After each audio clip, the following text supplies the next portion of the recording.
అయితే గతంలో కేసీఆర్ సీఎంగా ఉన్నప్పుడు పెద్ద ఎత్తున ప్రతిపక్షంలో ఇటు బీజేపీలో కావచ్చు ఇటు కాంగ్రెస్లో కావచ్చు తన కోవట్లను నియమించుకొని అనేకమైనటువంటి విషయాలు అంటే బీజేపీలో ఏదైనా చేయాలి అన్నా కానీ బీజేపీలో ఏమైనా కొత్త వాదన బయటికి తీసుకురావాలన్నా కానీ కాంగ్రెస్లో ఏదో కొత్త వాదన బయటికి తీసుకురావాలని అక్కడ ఉన్నటువంటి అగ్రనాయకుల మధ్య ఒక విభేదాలు సృష్టించాలన్నా కానీ కేసీఆర్ తన కోవట్లు నియమించుకొని పెద్ద ఎత్తున గేమ్ ఆడుతున్నాడు. అయితే ఈరోజు సీఎం దిగిపోయిన తర్వాత కూడా కేసీఆర్ అదే విధమైనటువంటి ప్లాన్ను సర్కారులో కొంతమంది అధికారులను తన కోవట్లుగా నియమించుకొని సర్కారులో తీసుకున్నటువంటి కీలకమైనటువంటి నిర్ణయాలు ముందే తెలుసుకొని వాటిపైన పెద్ద ఎత్తున ఈరోజు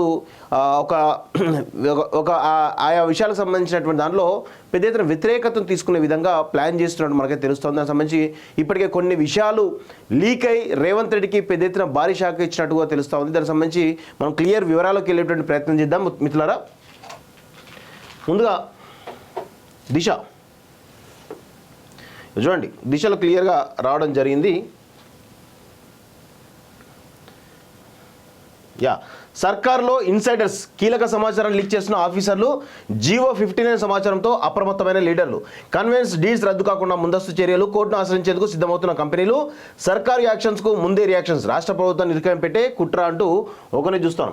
సర్కారు యాక్షన్స్ లీక్ అవుతున్నాయి. గత ప్రభుత్వంలోని ఎమ్మెల్యేల సిఫార్సులతో పోస్టింగ్లు పొందిన కొందరు అధికారులు అంతర్గత సమాచారాన్ని వారికి చేరవేస్తున్నారనే ఆరోపణలు ఉన్నాయి. ప్రభుత్వం మారినా ఇప్పటికీ అవే కుర్చీల్లో కొనసాగుతున్న వీరు ఇప్పటి మంత్రుల పేషీలను తిష్టవేసేందుకు ప్రయత్నిస్తున్నట్లు తెలిసింది. అయితే రెవెన్యూలో సీఎం రేవంత్ రెడ్డి ఆశించిన మార్పు రావాలంటే గత ప్రభుత్వంలోని పెద్దల కోసం పనిచేసిన అధికారులను గుర్తించి స్థానచలనం చేస్తే తప్ప మార్పు సాధ్యమయ్యే పరిస్థితి లేదనే అభిప్రాయం వ్యక్తమవుతున్నది. అంటే కేసీఆర్ యొక్క విధానం గుర్తుంచుకోండి మిత్రులారా. అంటే ప్రతిపక్షాలు రేవంత్ రెడ్డికి ముఖ్యంగా చాలా క్లారిటీ ఉంది వాస్తవంగా, కానీ ఇంత పెద్ద ఎత్తున చేస్తాడా ప్రభుత్వ మారడం కూడా ఇది చేస్తాడని చెప్పేసి కొంత డౌట్ ఉన్నప్పటికీ కూడా ఆల్రెడీ కేసీఆర్ అనే వ్యక్తి మారలేదు. కేసీఆర్ తన కోవట్లను నియమించుకొని ఈరోజు పెద్ద ఎత్తున ప్రభుత్వం తీసుకున్నటువంటి కీలకమైనటువంటి నిర్ణయాలు తీసుకోబోయేటువంటి కీలకమైన నిర్ణయాలు ముందే తెలుసుకొని వాటికి సంబంధించి ఈరోజు ప్రజలను రెచ్చగొట్టేటువంటి పరిస్థితి కావచ్చు, లేదంటే దానిలో ఇంకా ఏ విధంగా దానికి అగనెస్ట్గా నిర్ణయాలు ఏ విధంగా ప్రజలకు బలంగా తీసుకెళ్ళిన దాంట్లో ఈరోజు కేసీఆర్ ఒక వ్యూహరచనలో ఉన్నట్టు తెలుస్తోంది. అందుకే తన కోవట్లను సర్కారులో ఉంచుకొని ఈరోజు పెద్ద ఎత్తున రేవంత్ సర్కార్ను ఇరుకున పెట్టేటువంటి ప్రయత్నం చేస్తున్నట్టు మనకైతే క్లియర్గా అర్థమవుతా ఉంది మిత్రులారా. ప్రభుత్వం మారినా ఇంకా అనేక మంది అధికారులు పాత స్థానాల్లోనే కొనసాగుతున్నారు. కొన్ని చోట్ల కలెక్టర్లు మారిన అదనపు కలెక్టర్లు, ఆర్డీఓలు, తహసీల్దార్లు అలాగే కొనసాగుతున్నారు. వీళ్ళు చాలామంది గత ప్రభుత్వంలోని మంత్రులు, ఎమ్మెల్యేలు, ఎమ్మెల్సీల సిఫారసుతోనే పోస్టింగ్ సంపాదించుకున్న ప్రచారం ఉంది.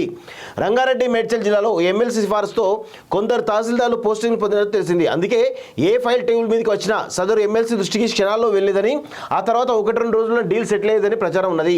ఇప్పటికీ ఆ అధికారులు ప్రస్తుత ప్రభుత్వం తీసుకునే నిర్ణయాలను మాజీలకు లీక్ చేస్తున్నట్లు ప్రచారం జరుగుతున్నది.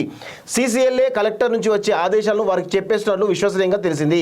సిఫారసులతో పోస్టింగ్స్ పొందిన తహసీల్దార్ల ప్రైవేట్ మొబైల్ నెంబర్లను చెక్ చేస్తే సదరు ఎమ్మెల్సీకి రోజుకి ఎన్నిసార్లు కాల్ చేశారో, ఎంత సమయం మాట్లాడారో బయటపడుతుందని ఓ అధికారి చెప్పడం గమనార్హం. సమాచారం లీక్ అవుతుందో ప్రభుత్వం ఏ నిర్ణయం తీసుకున్నా, ఏ రిపోర్ట్ అడిగినా కొందరు ఎమ్మెల్యేలకు ఆ సమాచారం నిమిషాల్లో తెలిసిపోతున్నట్లు సమాచారం. జీవో 59 అక్రమాలపై ప్రభుత్వం చర్యలకు సిద్ధం కాగా కొందరు నేతలకు తెలిసిపోయింది. దీంతో కన్వేన్స్ డీడ్స్ పొందగానే సదరు పట్టాదారులు వెంటనే కంపెనీలకు ఆ స్థలాలను అమ్మేశారు. ముందస్తు ఒప్పందాలతోనే గంటల వ్యవధిలోనే సేల్ డీడ్స్ రూపుదిద్దుకున్నాయి. ఆ తర్వాత వారం రోజుల్లో హెచ్ఎండిఏ, జిహెచ్ఎంసీ పర్మిషన్లు కూడా వచ్చేసాయి. ఇప్పుడు ఈ కన్వేన్స్ డీడ్స్ రద్దు చేయడానికి ప్రభుత్వం నిర్ణయం తీసుకోగానే కోర్టును ఆశ్రయించాలంటూ సదరు అధికారులే కంపెనీలకు సలహాలు ఇస్తున్నారని తెలిసింది.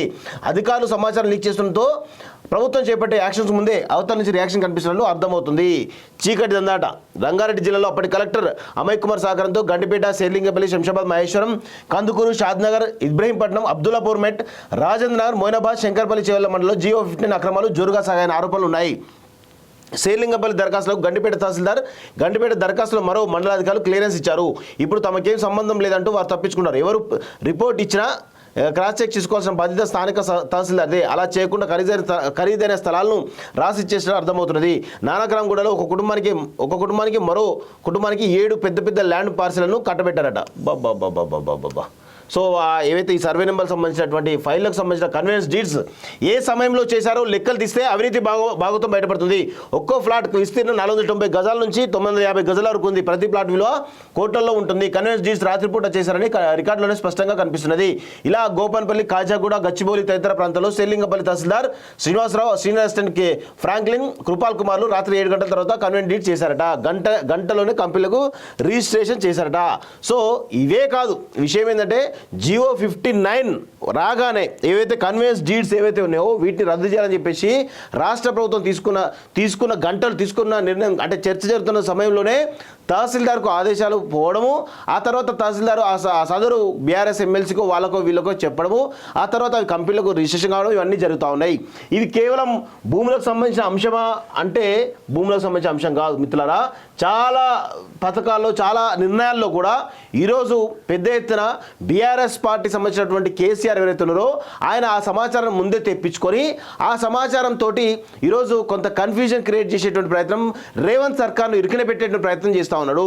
గతంలో ఢిల్లీలో జరుగుతున్నటువంటి పరిణామాలు కూడా మనం చూసినాం.